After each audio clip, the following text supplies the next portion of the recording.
વિદ્યાર્થી મિત્રો, અંગ્રેજીમાં આપણે બે પ્રકારના પ્રશ્ન વાક્યો આપણે લઈએ છીએ.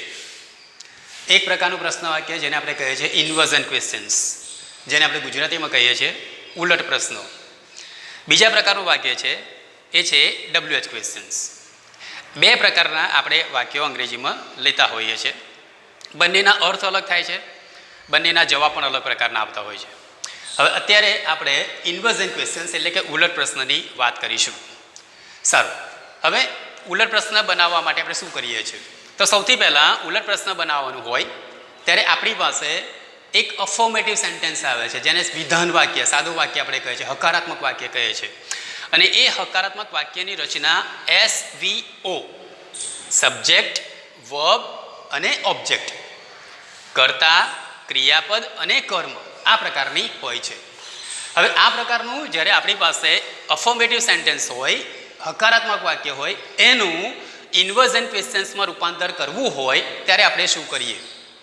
તો સૌથી પહેલાં આપણે જોઈ લઈએ કે ઇન્વર્ઝન ક્વેશ્ચન જ્યારે આપણે બનાવીએ છીએ ત્યારે એનો જવાબ હંમેશા હા કે નામ જ આવે છે. આટલું આપણે યાદ રાખવાનું. કોઈ પણ ઉલટ પ્રશ્ન ઇન્વર્ઝન ક્વેશ્ચન એનો જવાબ હંમેશા હા કે નામ જ આવશે. WH ક્વેશ્ચનમાં કેવા પ્રકારનો જવાબ આવે છે એ પછી જોઈશું. અત્યારે આપણે આટલું યાદ રાખીશું કે ઇન્વર્ઝન ક્વેશ્ચન જ્યારે બનાવીએ છીએ ત્યારે એ હકારાત્મક વાક્ય, અફર્મેટિવ સેન્ટેન્સ છે, એની વાક્ય રચના જે છે એને ધ્યાનમાં રાખીને આપણે ઇન્વર્ઝન ક્વેશ્ચન બનાવીશું. સારું, હવે ઇન્વર્ઝન ક્વેશ્ચન જ્યારે બનાવવાનું હોય ત્યારે આપણે શું યાદ રાખવાનું છે? મિત્રો બરાબર યાદ રાખજો. અત્યારે આપણે બાય વન ગેટ વન માં જઈએ છીએ, buy one get one free. એટલે કે જો તમને આ ઇન્વર્ઝન ક્વેશ્ચન્સ અત્યારે સમજ પડી ગયા આ 5-10 મિનિટની અંદર, તો માની લેજો કે તમને WH ક્વેશ્ચન્સ આવડી ગયા. બરાબર છે? એટલે ધ્યાનથી આ જોજો કે ઇન્વર્ઝન ક્વેશ્ચન્સની રચના આપણે કેવી રીતે કરવાના છીએ. હવે એ ઇન્વર્ઝન ક્વેશ્ચન બનાવવા માટે આપણે 3 ને 4 સ્ટેપ બનાવ્યા છે. તમારે ધ્યાનમાં શું રાખવાનું છે એ જોવાનું કે તમે જ્યારે ઇન્વર્ઝન ક્વેશ્ચન બનાવો છો ત્યારે બરાબર યાદ રાખજો કે સૌથી પહેલાં તમને જે અફર્મેટિવ સેન્ટેન્સ આપેલું છે, હકારાત્મક વાક્ય આપેલું છે, એમાંથી એમ, ઇઝ, આર, વોઝ કે વેર, જેને સામાન્ય ભાષામાં આપણે ટુ બીના રૂપ કહીએ છીએ, એ શોધવાના છે. એટલે કે હકારાત્મક વાક્યમાં આપણે શું શોધવાનું છે? તમને જે હકારાત્મક વાક્ય આપેલું છે એમાંથી સૌથી પહેલાં તમે એમ, ઇઝ, આર, વોઝ કે વેર શોધો. જો તમને ટુ બીના રૂપ, ટુ બી શબ્દ યાદ ન રહે તો આટલી વસ્તુ યાદ રાખવાની કે એમ, ઇઝ, આર, વોઝ કે વેર શોધવાનું. બરાબર છે? શું કરવાનું છે પછી તમને કહું છું. બીજું, હવે તમે એ વાક્ય વાંચ્યું, અફર્મેટિવ સેન્ટેન્સ વાંચ્યું, અને એમાં તમે આ એમ, ઇઝ, આર, વોઝ કે વેર શોધવા માટે પ્રયત્ન કર્યો, તો એ તમને એમ, ઇઝ, આર, વોઝ, વેર મળતું નથી. તો નંબર 2, હવે આપણે શું શોધવાનું છે કે એ હકારાત્મક વાક્યમાંથી તમારે હેઝ, હેવ કે હેડ શોધવાનું છે. યાદ રાખજો. બીજું આપણે શું શોધીશું?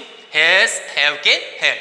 એટલે કે જ્યારે એમ, ઇઝ, આર, વોઝ કે વેર નથી ત્યારે એ હકારાત્મક વાક્યમાંથી આપણે શોધીશું હેઝ, હેવ કે હેડ. હવે માનો કે am, is, are, was, were, has, have, had આ પણ નથી, તો ત્રીજું આપણે શું શોધવાનું છે? તમારે એ હકારાત્મક વાક્યમાંથી will, shall, can, may, would, should, could, might etcetera આ શોધવાના છે. બરાબર છે? બરાબર યાદ રાખજો. તમારે હવે નંબર 1 અને number 2 am, is, are, was, were, has, have, had નથી, તો નંબર 3 શોધવાનું છે will, shall, can, may, would, should, could અને માઇટ આ શોધવાનું છે. હવે ઘણી વખત એ વાક્ય રચના એ પ્રકારની પણ હશે હકારાત્મક વાક્યની કે જ્યાં તમને આ 3માંથી એક પણ નહીં જોવા મળે. Am, is, are, was, were, has, have, had, will, shall, can, may, would, should, could, might આ નહીં મળે. તો શું? તો એમાં 4 નંબરમાં મેં લખેલું છે, ક્વેશ્ચન માર્ક કરેલો છે. હવે એમાં શું કરવાનું છે એ તમને હું છેલ્લે કહીશ. આટલું ક્લિયર થઈ ગયું? બરાબર મિત્રો યાદ રાખજો.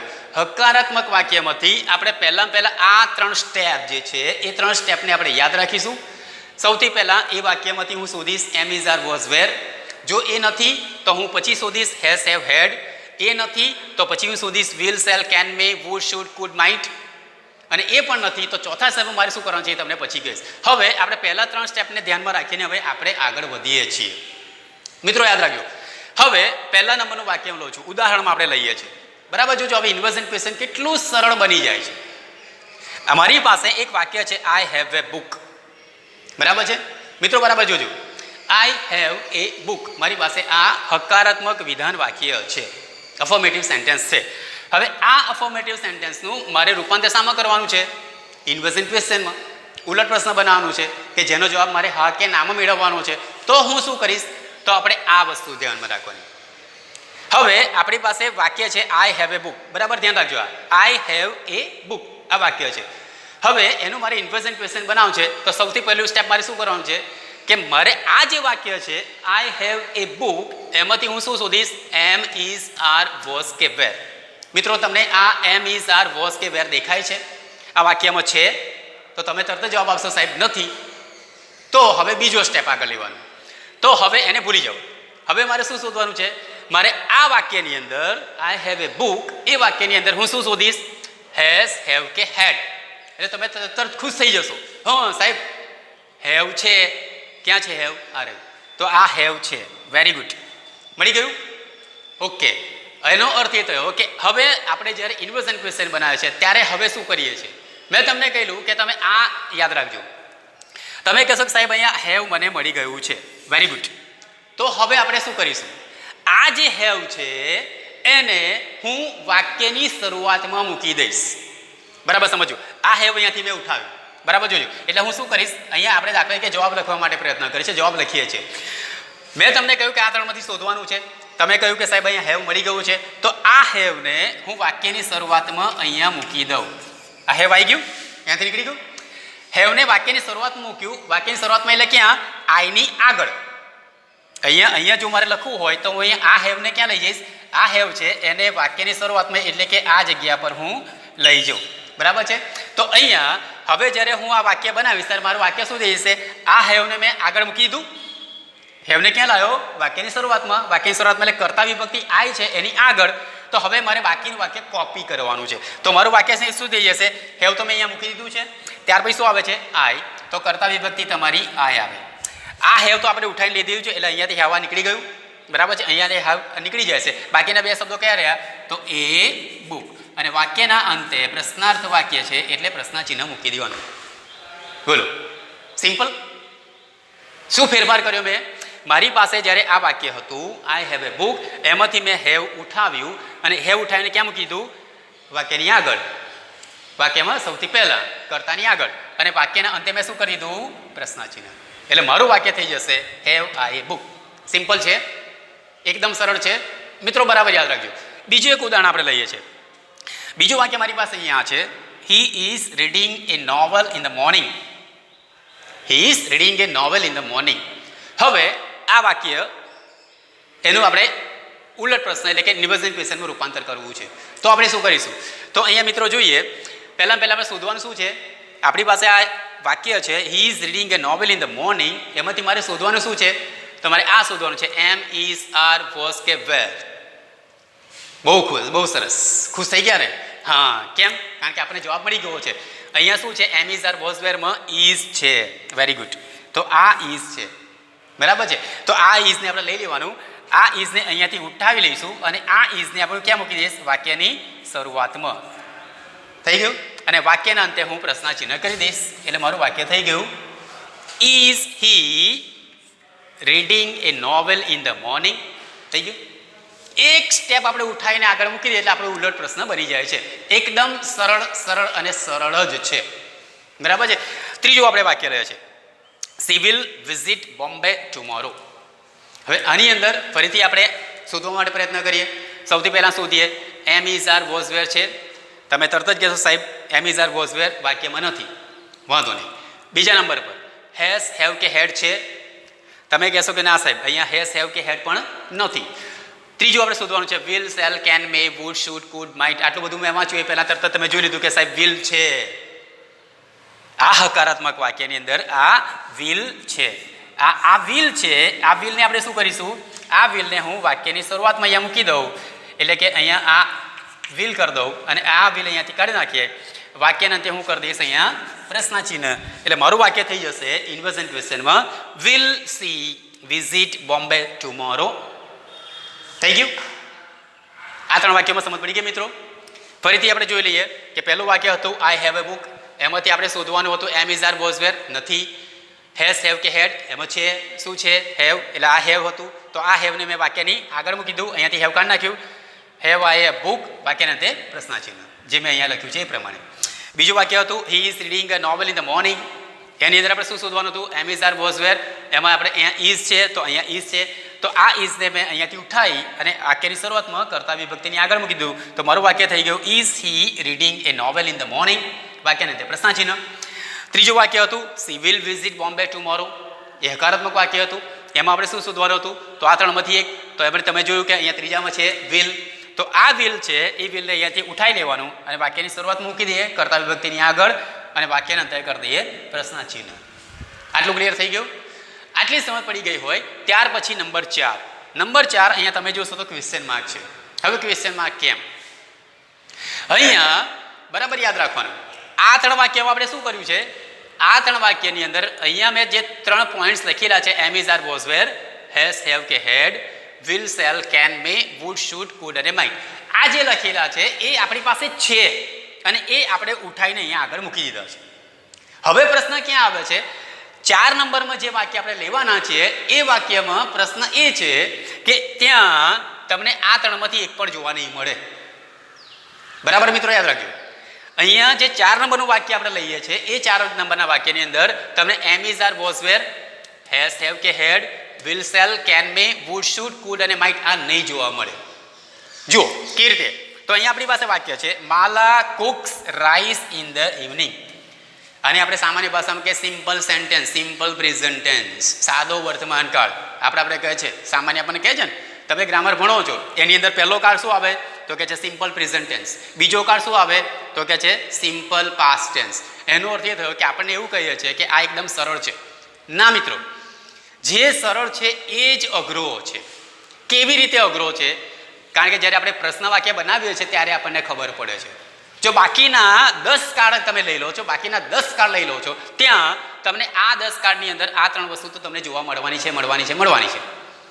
બરાબર છે. પણ જ્યારે આ 2 કાળ લઈએ છે સિમ્પલ પ્રેઝન્ટ ટેન્સ અને સિમ્પલ પાસ્ટ ટેન્સ, ત્યારે તમને આ ત્રણમાંથી એક પણ રૂપ નહીં જોવા મળે.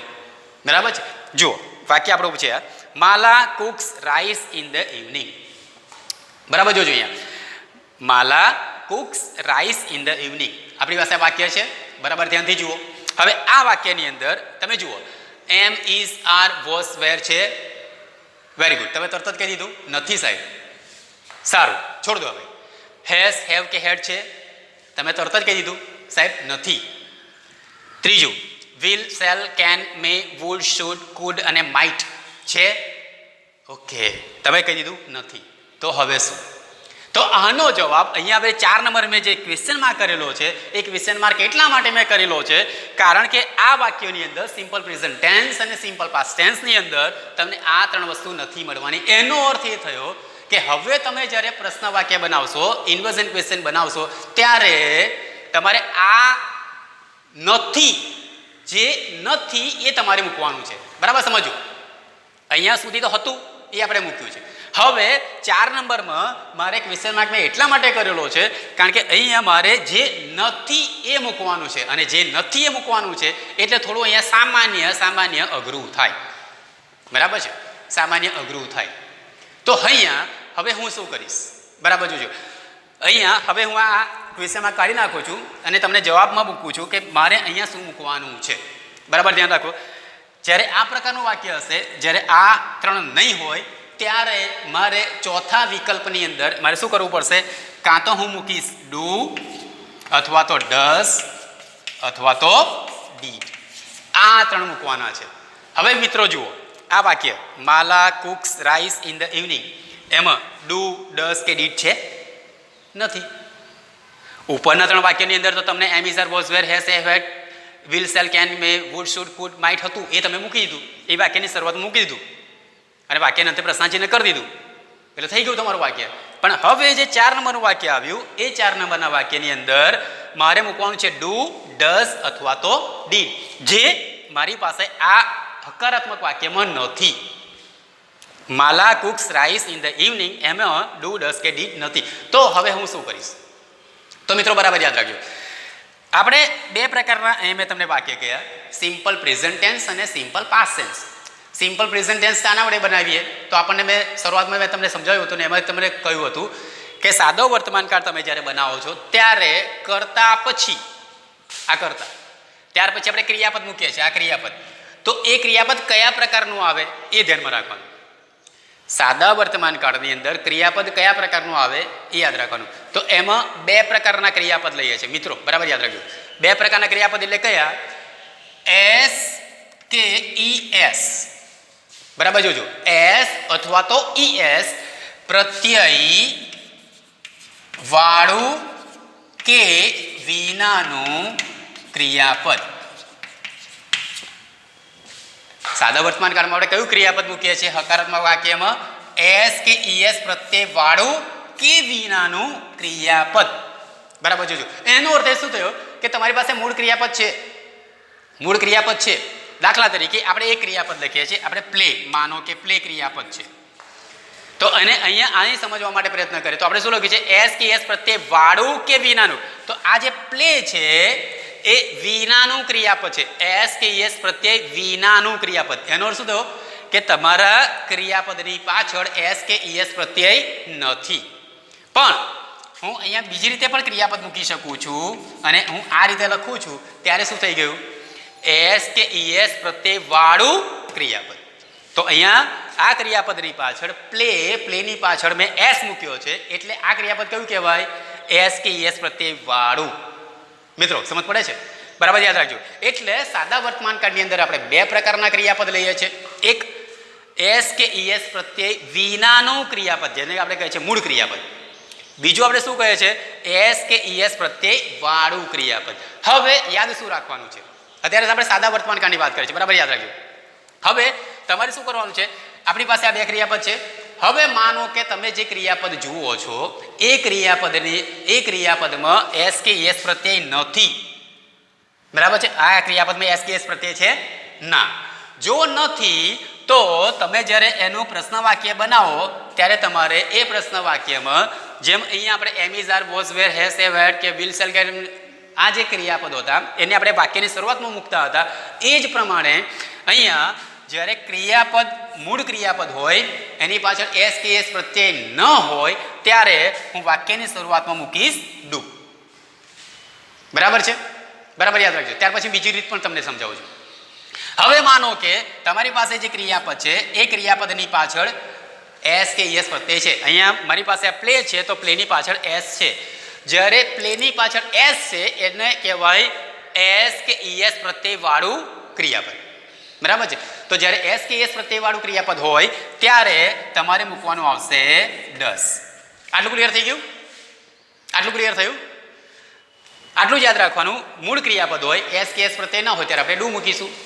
એસ ક્રિયાપદ એસ પ્રત્યય હોય, ક્રિયાપદની પાછળ એસ પ્રત્યય હોય કે ઈએસ હોય, બરાબર છે, તો ત્યારે તમારે મૂકવાનું છે ડસ. આટલું ક્લિયર થઈ ગયું? એટલે જેમ આ ત્રણ પ્રકારના આપણે વાક્યો બનાવ્યા અહીંયા મેં તમને બતાવ્યા છે એ પ્રમાણે, ત્યારે અહીંયા જે હતું એ તમે વાક્યની શરૂઆતમાં મૂકી દો છો. અહીંયા તમારે શું કરવાનું છે? જે નથી એ વાક્યની શરૂઆતમાં મૂકવાનું છે. તો અહીંયા આપણે વાક્ય આપણે જોઈએ, બરાબર? ધ્યાનથી જુઓ. આ ઉદાહરણને ધ્યાનમાં રાખજો. Mala cooks rice in the evening. તમારી પાસે ક્રિયાપદ શું છે? કુક્સ. ટુ કુક એટલે રસોઈ બનાવી. તો એ કુકની પાછળ મેં એસ પ્રત્યય મૂકેલો છે. બરાબર છે? તો અહીંયા આ એસ પ્રત્યય છે એટલે અહીંયા ધ્યાનમાં રાખો. અહીંયા જુઓ, અહીંયા મેં શું કહ્યું છે કે એસ કે ઈએસ પ્રત્યય હોય ત્યારે તમારે શું મૂકવાનું છે? ડસ. બરાબર છે? બરાબર જોજો. તો એનો અર્થ એ તો કે વાક્યની શરૂઆતમાં હું અહીંયા શું મૂકી દઈશ?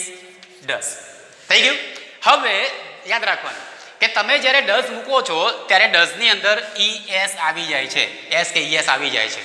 એનો અર્થ એ થયો કે તમે જ્યારે ડસ અહીંયા મૂક્યું ત્યારે તમારું હકારાત્મક વાક્યની અંદર જે ક્રિયાપદની પાછળ એસ કે ઈએસ પ્રત્યય હતો એ એસ કે ઈએસ પ્રત્યય તમારે કાઢી નાખવો પડે. બરાબર છે? કારણ કે એક સાથે બે એસ કે ઈએસ આવે નહીં. બરાબર છે? એટલે અહીંયા આપણે શું કરવું પડે? Does Mala cook rice in the evening. સમજ પડી? શું કર્યું? અહીંયા આપણી પાસે વાક્ય હતું Mala cooks rice in the evening. હવે મેં તમને સમજાવ્યું છે એ પ્રમાણે અહીંયા એસ કે એસ પ્રત્યય છે માટે મારે મૂકવાનું છે ડસ. તો મેં અહીંયા ડસ મૂકી દીધું. અહીંયા મેં ડઝ મૂકી દીધું એટલે વાક્ય મારું આ થાય ડઝ માલા કુક્સ. અત્યારે આપણે આ પ્રમાણે જોઈએ છે does Mala cooks rice in the evening question mark. પણ આપણો નિયમ શું કહે છે કે તમે જ્યારે ડઝ મૂકો છો ત્યારે તેમાં એસ કે ઈએસ પ્રત્યય આવી જાય છે, માટે તમારે આ વાક્યની અંદર આ જે એસ ક્રિયાપદની પાછળ એસ પ્રત્યય છે એ એસ પ્રત્યય તમારે કાઢી નાખવાનો. એટલે તમારું વાક્ય શું થઈ ગયું? Does Mala Cook. હકારાત્મક વાક્યની અંદર એસ પ્રત્યય હતો એક આપણે કાઢી નાખ્યો. કેમ? કારણ કે ડઝમાં એસ કે એસ આવી ગયો એટલે વાક્ય થયું does Mala cook rice in the evening. બરાબર છે. હવે માનો કે અહીંયા કર્તા વિભક્તિ બીજી હોત અને ક્રિયાપદ મૂળ ક્રિયાપદ હોત તો આપણે શું કરત? દાખલા તરીકે ફક્ત કુક હોત, વી કુક. માનો કે વી કુક અથવા તો ધે કુક, આઈ કુક, તો હું શું કરત? મૂળ ક્રિયાપદ છે તો મારે શું કરવાનું? ત્યાં ડુ મૂકી દેવાનું. હવે ત્યાં એસ કે એસ પ્રત્યય છે એટલે આપણે જોવાની જરૂર જ નથી. બરાબર છે. તો અહીંયા આ વસ્તુ અહીંયા આ થાય છે. હવે આને બીજી રીતે આપણે સમજવા માટે પ્રયત્ન કરીએ તો શું યાદ રાખવાનું? આ રીતે યાદ રહે. Very good. હવે જો તમને માનો કે આ મેથડ સમજ ન પડે તો તમારે શું યાદ રાખવાનું? તમારે એ વાક્ય લેવાનું. બરાબર, ધ્યાનથી જોજો. હકારાત્મક વાક્ય જે છે એ લેવાનું. એ હકારાત્મક વાક્યની અંદર કર્તા તરીકે હી, શી કે ઈટ હોય. બરાબર, યાદ રાખજો. કર્તા તરીકે શું? હી, સી કે ઈટ. એટલે અહીંયા માલા છે તો એને શું કહેવાય? શી. અહીંયા માનો કે મોહન છે તો આપણે શું કહીએ? હી. બરાબર છે. તો કર્તા તરીકે હી, શી કે ઈટ હોય ત્યારે ઇન્વર્ઝન તમે ક્વેશ્ચન બનાવો છો એ વખતે તમારે ડઝ મૂકી દેવાનું. વાક્યની શરૂઆત શું મૂકી દેવાનું? ડઝ.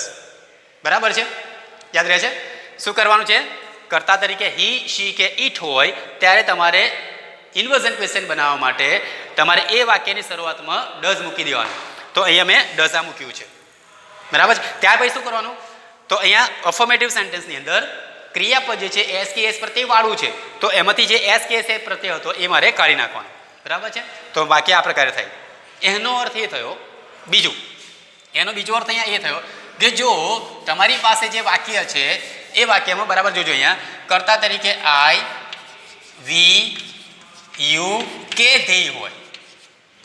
આ જે કર્તા છે એ કર્તા કોણ હોય? આઈ, વી, યુ કે ધેય. ત્યારે તમારે શું કરવાનું? કશું નહીં કરવાનું. એ વાક્ય લેવાનું અને વાક્યના અંતે પ્રશ્ન ચિહ્ન કરી દેવાનું. બરાબર છે, સમજ પડે છે?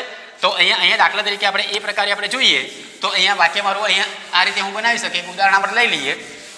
બંને કાળમાં સિમ્પલ પ્રેઝન્ટ ટેન્સમાં અને સિમ્પલ પાસ્ટ ટેન્સમાં કે હું કયા પ્રકારે ફેરફાર કરવાનો.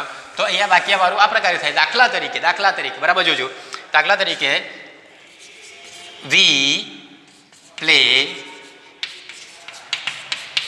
Cricket in the evening. માનો કે આ પ્રકારે વાક્ય છે. બરાબર છે, આ વાક્ય છે. હવે અહીંયા આ વાક્યનો આપણે ઇન્વર્ઝન ક્વેશ્ચન બનાવવાનું છે. બરાબર જોજો. તો અહીંયા વાક્ય આપણે જોઈએ we play cricket in the evening.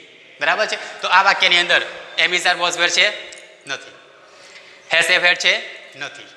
Will shall can may would should could might છે? નથી. તો હવે શું મૂકવાનું છે? જે નથી તે. તો અહીંયા મારે શું મૂકવાનું છે? ડુ, ડઝ અથવા તો ડીડ. તો અહીંયા હું શું કરીશ? પહેલાં આ જોઈ લઈશ કે મારું વાક્ય કયા કાળમાં છે. બરાબર. હું ભૂતકાળ પછી તમને સમજાવું છું. પહેલાં આટલું સમજી લઈએ કે અહીંયા તમારું આ પ્લે ક્રિયાપદ છે. પ્લે એટલે મૂળ ક્રિયાપદ કહેવાય અને મૂળ ક્રિયાપદ એટલે વર્તમાન કાળ કહેવાય. બરાબર છે. તો હવે આ પ્લે ક્રિયાપદની પાછળ એસ કે એસ પ્રત્યય છે? નથી. તો મારે શું મૂકવાનું છે? વાક્યની શરૂઆતમાં શું મૂકીશ? ઇન્વર્ઝન ક્વેશ્ચન બનાવવા માટે હું અહીંયા ડુ મૂકી દઈશ. બરાબર છે. અને વાક્યના અંતે પ્રશ્નાચિહ્ન. હવે માનો કે મને એ સમજ ન પડી, એસ કે એસ પ્રત્યયમાં એ મને સમજ નહીં પડી, તો હું શું જોઈશ? એક વસ્તુ નક્કી મારી થઈ ગઈ છે કે આ મૂળ ક્રિયાપદ છે માટે વર્તમાન કાળ છે. તો બીજી વસ્તુ મેં તમને સમજાવ્યું એ પ્રમાણે તમારે આ જોઈ લેવાનું કે કર્તા વિભક્તિ વાક્યની શરૂઆતમાં હકારાત્મક વાક્યમાં શું છે? આઈ, વી, યુ કે ધેય છે. તો તમારે શું મૂકી દેવાનું છે? ડુ. એટલે અહીંયા કર્તા કોણ છે? વી. તો અહીં વાક્યની શરૂઆતમાં શું મૂકી દઈશું? ડુ. થઈ ગયું. તો મારું પ્રશ્ન વાક્ય થઈ જશે ઉલટ પ્રશ્ન. Do we play cricket in the evening. બરાબર છે. એટલે આ સિમ્પલ પ્રેઝન્ટ ટેન્સ થયું. હવે ડુ અને ડઝ જોયું ત્યાર પછી આપણે ડીડ જોવાનું છે. હવે ડીડ માટે મારે શું કરવાનું છે? બરાબર જોઈ લેજો. અહીંયા આ જ વાક્યને આપણે થોડી બીજી રીતે આપણે સમજવા માટે પ્રયત્ન કરીએ છીએ. દાખલા તરીકે આ જ વાક્ય છે, પણ આ પ્રકારનું વાક્ય છે, વી પ્લેડ ક્રિકેટ યસ્ટરડે. તમારી પાસે આ વાક્ય છે, વી પ્લે ક્રિકેટ યસ્ટરડે, બરાબર છે. હવે આ વાક્યને આપણે ઇન્વર્ઝન ક્વેશ્ચન બનાવવું છે, બરાબર, ધ્યાનથી જોજો. તો સૌથી પહેલાં મેં તમને સ્ટેપ કહ્યા છે, એ સ્ટેપ ફોલો કરવાના જ. આ તમારે મોઢે કરી લેવાનું છે, ક્રેમ કરી દેવાનું છે, બરાબર, યાદ રાખજો. આ તમને આવડી ગયું, ઉલટ પ્રશ્ન આવડી ગયા એટલે WH ક્વેશ્ચન આવડી ગયા માનજો, બરાબર છે. એટલા માટે હું વારંવાર કહું છું, વાક્ય આપણી પાસે આ છે, વી પ્લેડ ક્રિકેટ યસ્ટરડે, બરાબર છે. હવે આ વાક્યને આપણે ઇન્વર્ઝન ક્વેશ્ચન બનાવવાનું છે. સૌથી પહેલાં શું શોધીશું? એમ ઇઝ આર વોઝ વેર છે, નથી. બીજું શું શોધીશું? હેઝ હેવ હેડ છે, નથી. ત્રીજું શું શોધીશું? Will shall can may would should could might છે, નથી. તો હવે મારે શું મૂકવાનું છે? જે નથી તે, બરાબર છે. હવે જે નથી તે મારે મૂકવાનું છે, તો હું શું મૂકીશ? બરાબર, જોજો. વી પ્લેડ છે, ક્રિયાપદ આપણું શું છે? પ્લેટ. પ્લેડ ક્રિયાપદની અંદર ઈડી અથવા તો ઈડી પ્રત્યય આવે, ડી કે ઈડી પ્રત્યય આવે, બરાબર છે. તો અહીંયા ઈડી પ્રત્યય છે, તો એનો અર્થ એ થયો કે આ વાક્ય મારું ભૂતકાળમાં છે. તો ભૂતકાળમાં હોય ત્યારે મારે વાક્યની શરૂઆતમાં શું મૂકવાનું છે? ડીડ, બરાબર છે. એટલે અહીંયા હું શું કરીશ? અહીંયા આ જે વાક્ય છે એમાં શરૂઆતમાં હું ડીડ મૂકી દઈશ, વાક્યના અંતે પ્રશ્નાચિહ્ન કરી દઈશ, પણ આગળ બીજું પણ જોવાનું છે. આ રીતે નથી કરી દેવાનું. આ રીતે કર્યા પછી શું કરવાનું છે કે આ ડીડની અંદર ડી આવી જાય છે, બરાબર, ભૂતકાળ છે ને, એટલા માટે ડીડમાં ડી કે ડી આવી જાય છે. માટે હું શું કરીશ? અહીંયા ઈડી પ્રત્યય છે, એ ઈડી પ્રત્યય હું દૂર કરી દઈશ. એટલે મારું વાક્ય થશે, did we play cricket yesterday, બરાબર છે, બરાબર સમજો. Did we play cricket yesterday. જ્યારે સિમ્પલ સેન્ટેન્સ આવે છે ત્યારે આપણે આ પ્રકારે બનાવીએ છીએ. એટલે આપણે નિયમ અહીંયા યાદ રાખવાનો છે કે આ ત્રણ જ્યારે નથી મળતા ત્યારે આપણે વાક્ય જોવાનું અને વાક્યનો કાળ નક્કી કરવાનું. જો એ સિમ્પલ પ્રેઝન્ટ ટેન્સ હોય તો મારે ડુ અથવા તો ડઝ મૂકવાનું છે, અને જો સિમ્પલ પાસ્ટ ટેન્સ હોય, સાદો ભૂતકાળ હોય, તો મારે ઇન્વર્ઝન ક્વેશ્ચન બનાવવા માટે વાક્યની શરૂઆતમાં ડીડ મૂકવાનું છે. બીજો ફેરફાર, જેમ ડઝમાં એસ કે ઈએસ પ્રત્યય ક્રિયાપદ પછી આપણે હતું એ કાઢી નાખ્યું, એ પ્રકારે અહીંયા ડીડમાં ડી કે ઈડી પ્રત્યય છે, એ ડી કે ઈડી પ્રત્યયને પણ આપણે કાઢી નાખીશું. વાક્યની શરૂઆતમાં આપણે ડીડ મૂકી દઈશું, એટલે વાક્ય થઈ ગયું, did we play cricket yesterday, બરાબર છે. આ પ્રકારે આપણે કામ કરવાનું છે. હજુ પણ તમને ફરીથી અહીંયા સમજાવી દઉં છું. ડુ અથવા તો ડઝ એ વર્તમાન કાળ બતાવે છે. ડુ અથવા તો ડઝનો ઉપયોગ આપણે બે રીતે કરીએ છીએ. એક પ્રશ્ન વાક્યમાં કરીએ છીએ અને બીજું નકારાત્મક વાક્યમાં કરીએ છીએ. સાદા વાક્યમાં ડુ કે ડઝ કરી આવે નહીં. એ જ પ્રમાણે ડીડ જે છે એ સિમ્પલ પાસ્ટ ટેન્સમાં આપણે ઉપયોગ કરીએ છીએ, કારણ કે એ ભૂતકાળ બતાવે છે, ભૂતકાળ સૂચક શબ્દ છે. એટલે આપણે જ્યારે વાક્ય ભૂતકાળમાં હોય ત્યારે ડીડ આપણે મૂકી દઈશું, બરાબર છે. હવે તમારી ટેક્સ્ટ બુકમાં તમે જોશો, અમે ઘણા વિદ્યાર્થીઓનો પ્રશ્ન થાય છે કે સાહેબ અમારી ટેક્સ્ટ બુકમાં તો બહુ લાંબા વાક્યો હોય છે, તો પછી આપણે કેવી રીતે કરવાનું? તો શું વાંધો છે? દાખલા તરીકે અહીંયા મારી પાસે વાક્ય હતું, વી play cricket in the evening on the play ground every day. કેટલું લાંબુ વાક્ય થયું? ફરીથી, વી play cricket in the evening. જો અહીંયા લખું છું મિત્રો, અહીંયા જોજો, બરાબર છે. અહીંયા આપણે આ કાઢી નાખીએ છીએ, વી play cricket in the evening on the playground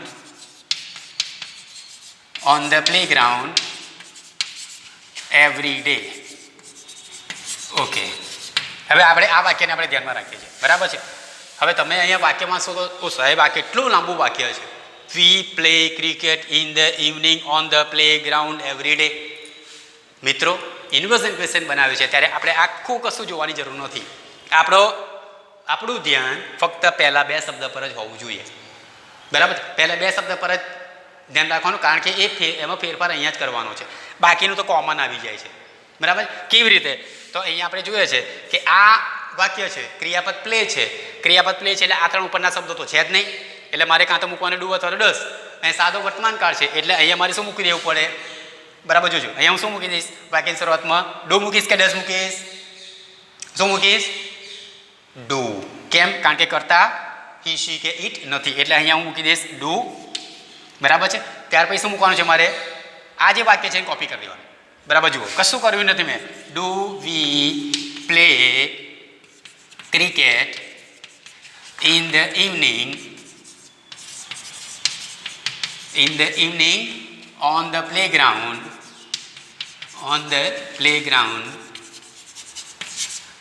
every day.